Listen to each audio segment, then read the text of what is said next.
Hello everyone, Charles Watts here, the Arsenal correspondent at Goal, joining you on Friday. We are at the end of the working week. We are at the end of the international break. Premier League football returns tomorrow. I hope you've all been able to relax over the last couple of weeks.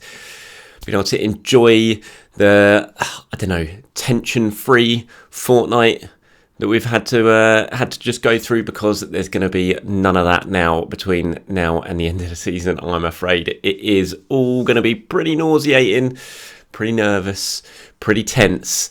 The home straight starts right here. 10 games to go, 30 points on offer, Premier League title right there. You can see it. You can see it at the end of the home straight. The finishing line is in sight. All those cliches, you could just roll them out. But that's where we are. Arsenal versus Leeds tomorrow, the first of the final 10 games. Manchester City versus Liverpool before that 12:30pm kickoff. Can Liverpool do Arsenal a favour before that game against Leeds? I'm sure we'll all be watching it, hoping they can. I'm sure we're all going to be watching it, probably thinking that they won't. But let's wait and see. Stranger things have happened in football, but Arsenal just need to worry about themselves. Again, another cliche, I know, but it is absolutely the case. It's what they've done all season. It's what they need to continue to do. Mikel Arteta will be speaking later today at London Colney. I'll be heading there in a bit. 1:30pm kickoff for that press conference today. So we'll see what Mikel Arteta has to say. He's going to face lots of questions about William Saliba, Thomas Partey, injuries, fitness worries, and plenty more besides, I imagine. Saliba, clearly the big concern right now. From what I understand, he is not going to be involved against Leeds tomorrow. Didn't appear in any of the training pictures I saw yesterday. It doesn't always mean that he's not going to play, because sometimes that's just Arsenal being clever, because they know that when players are injured out, they're not always photographed because they don't want to give too much away. But I don't think Saliba's going to be involved tomorrow. And there is definitely a worry over him in this back injury, exactly how bad it is and how long he's going to be out. I would say right now, speaking, that he's certainly a major doubt for Liverpool next weekend at the very least. We'll have to wait and see what Mikel Arteta has to say today. I think Arsenal have been assessing his scan results. They've been working closely with him over the last couple of weeks to try and sort of get to the bottom of the issue and working out exactly the best way forward in terms of getting him involved in the final 10 games of this season. So we'll have to wait and see what Mikel says. But I don't know the ins and outs of it. I don't think anyone does just yet, but certainly the signals are that he is not going to be involved tomorrow and is definitely going to be out for next weekend, and we'll have to wait and see exactly the length of time that he's going to be sidelined for. It's definitely a worry. I mean, Arsenal have had just that rock-solid centre-back partnership the whole season. Gabriel, Saliba, up to the Crystal Palace game before the international break. Neither of them have missed a match in the Premier League. They were just always there. It was a constant in the heart of the defence. Now suddenly that is not there anymore. Fingers crossed it won't be for too long. Hopefully Saliba can come back pretty quickly and can be alongside Gabriel. But, if he's not, then Arsenal are going to have to work out exactly what to do. I would imagine it's going to be Rob Holding. I don't really think they've got any other option, because Tomiyasu's injury means Ben White can't just be moved across to the centre-back and Tomiyasu playing at right-back. So they're going to have to keep Ben White out at right-back, and then I'd imagine it's going to be Rob Holding. Look, he played very, very well against Crystal Palace. Wouldn't have any worries about him playing tomorrow against Leeds. It's when you start going to Anfield or going to the Etihad, it's when you sort of look at Holding and think, is he going to be up to it? We all know what happened at the end of last season, that game against Tottenham, when, I don't really want to hammer Holding for that performance against Tottenham, because he'd not played much football, and then suddenly you're thrown into a game of that intensity where you're clearly being told, look, you've got to get tight to Son, don't let him get any space. And he just took that to the extreme a little bit and got himself sent off. But I do think Rob Holding is a very good defender. I think he's a good centre-back. I think he's excellent backup for the main centre-backs. It's just unfortunate that at the moment now he's going to have to be thrown in again at this big crucial stage of the season. I think everyone's just got to get behind him and support him. There is Jakub Kiwior there, but it just doesn't... I cannot see that happening because he's played no football. He's a left-sided centre-back anyway. I don't think he's going to move Gabriel over to cover for Saliba, and so I just can't see it being Kiwior. I just think it's going to have to be Holding. And fingers crossed it works out right. Look, Holding's come in and been the hero before at times. You go back to the FA Cup final in 2017 against Chelsea, that amazing performance he had then against Diego Costa when everyone was worried about him. I know that was a long time ago, but he's got the mentality, Rob Holding. He's got the personality, he's got the character. He's an immensely popular figure in the squad.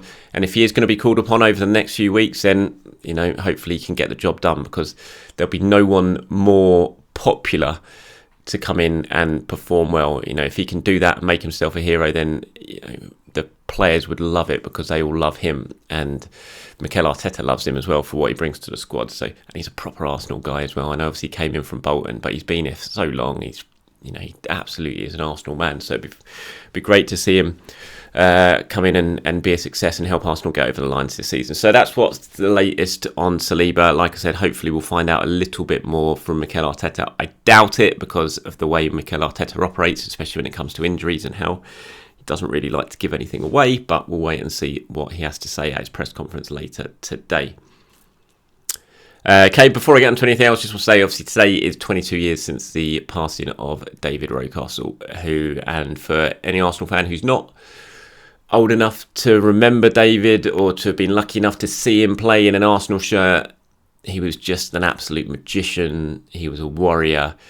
He bled red and white. He was just everything that Arsenal epitomised back then, and it was so sad what happened to him.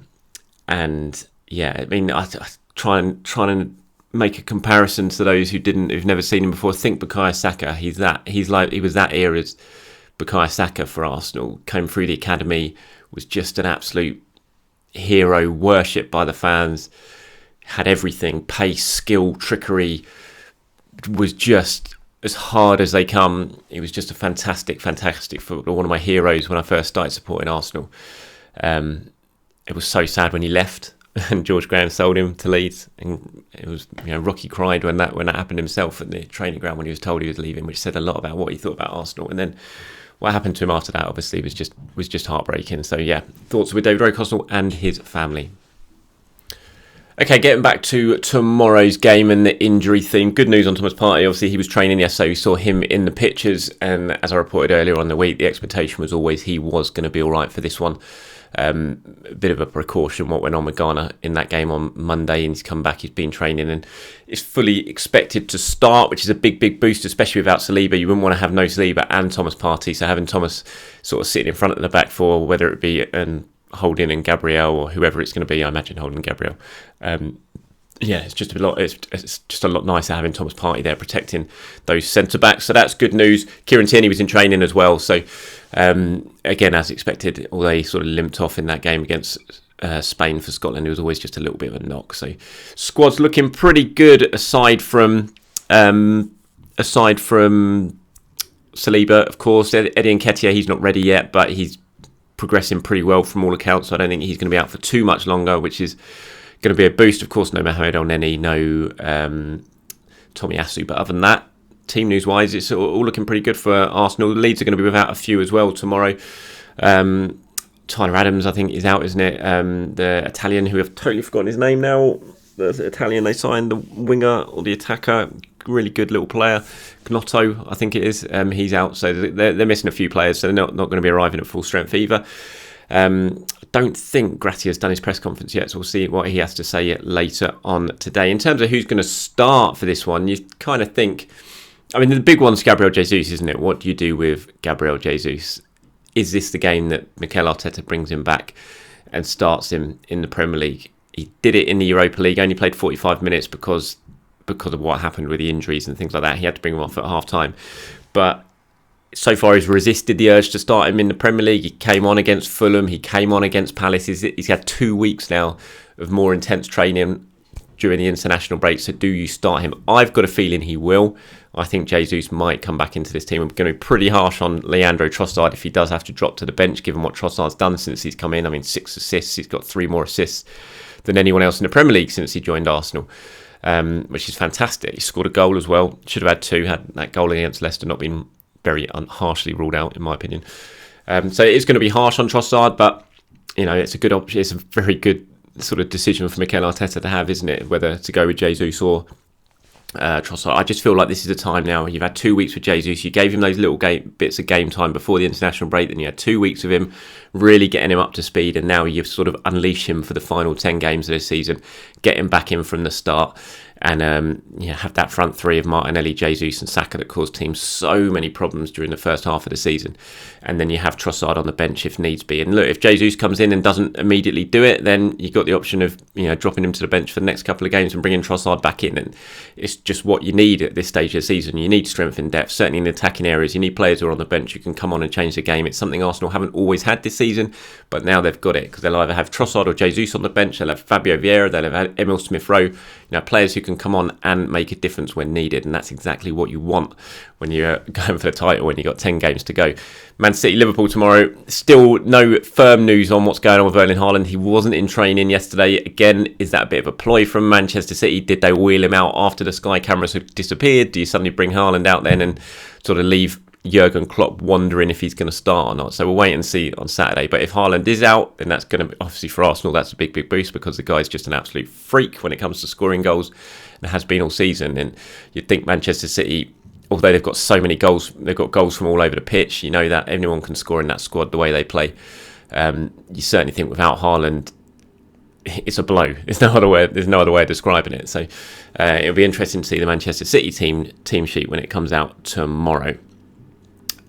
Arsenal, in terms of who starts, predicted 11-wise, this is what I'm going to go for. Remember, this isn't sort of based on any information. This is what I just think Mikel is going to do. Please do feel free to agree with me, disagree with me. Let me know in the comments below who you think should be starting. But this is what I'm going for. Ramsdale in goal, obviously. Then I'm going to go with Ben White, Holding, Gabriel and Zinchenko as the back four.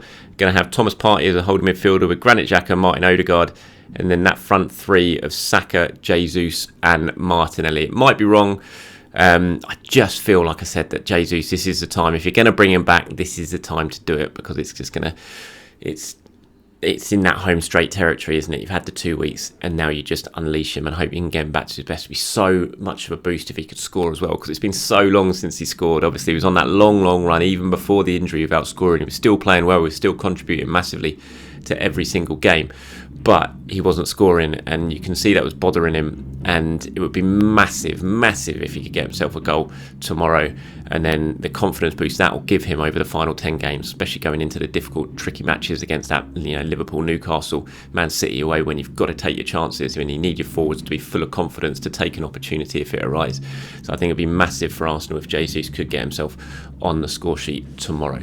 I'll be at the Emirates, looking forward to it. Feels like it's been too long since the match because of this pesky international break that's come right at the worst time for Arsenal. So yeah, keep your eyes out peeled for all the usual stuff from me at the match tomorrow, and look, have a very good Friday. Enjoy the start to your weekend, and I'll speak to you soon.